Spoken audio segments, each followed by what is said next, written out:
As scientists and cattlemen learn more about the genetics behind feed efficiency, they're developing more accurate tools to select for animals genetically proven to convert feed to gain more efficiently. Several of the nation's beef breed associations are already adopting this type of information by using selection indexes in their cattle evaluations and offering practical insight into improving the overall efficiency of the cattle business. As we envision sort of the lasting effects of this project, there's probably 3 or 4 that come to mind. First off would be a set of DNA markers that are reliable and useful in determining or predicting genetic differences in feed intake and feed efficiency. That's sort of mission number 1 in our project.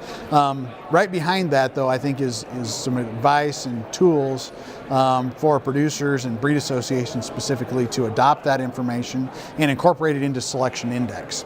As we think about our current genetic profiles that we provide in terms of EPDs, most of those are output related. Feed intake represents an input cost, and so the natural way to connect those inputs and outputs is through a selection index, because then it appropriately weights the economic revenues associated with differences in output traits with differences in genetic predictions for input costs. There's been much debate and discussion on, first, how do we define that efficient cow, and then once we've defined her, how are we going to select for her? And a lot of the geneticists here and animal breeders have worked very hard to try and think about what is the best way to use this information. Do we build a selection index? And if we do, what trait should we put in it?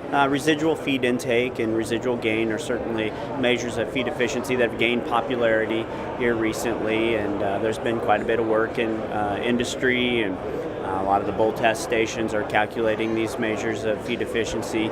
I think that it is promising. If you look at some of the efficiency measures, there's pretty limited antagonistic relationships from the heifer to the cow phase. The feed efficiency tool that we use is residual average daily gain. It's the economically important index in our minds for beef production post-weaning. It makes a big difference in the value or cost associated with that gain in the feed yard. And so it takes 2 pieces together, the efficiency piece and the growth piece, and combines them into an index that is easy to understand and can add value to your production. The impact of a core sire group versus from top to bottom can be very large. We've seen value change in steers exceed $80 a head in high feed cost years for a sire group, and that's the average of approximately 20 steers compared to the average to the other from top to bottom. So there's some huge impacts over a 70-day period. So that's what we are seeing in some of the stuff that we've done on our own cattle. It all comes back to dollars and cents. So if people are going to pay me for it, I'm going to put more emphasis on it.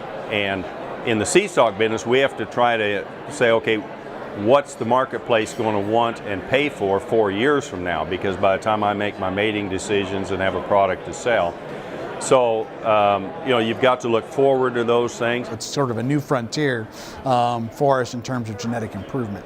The heritability estimates of feed efficiency and feed intake traits are basically the same as weaning weight and yearling weight, so about 1/3 of the variation we observe between individuals is due to genetic differences. And so there's a huge opportunity for us to make genetic change in traits that are very important from a cost standpoint. A greater focus on feed efficiency begins at the seed stock level and continues with commercial cattle producers. Experts say incorporating selection indexes and future DNA tests for feed efficiency will move the industry forward in this critical area. Visit beefefficiency.org to learn more.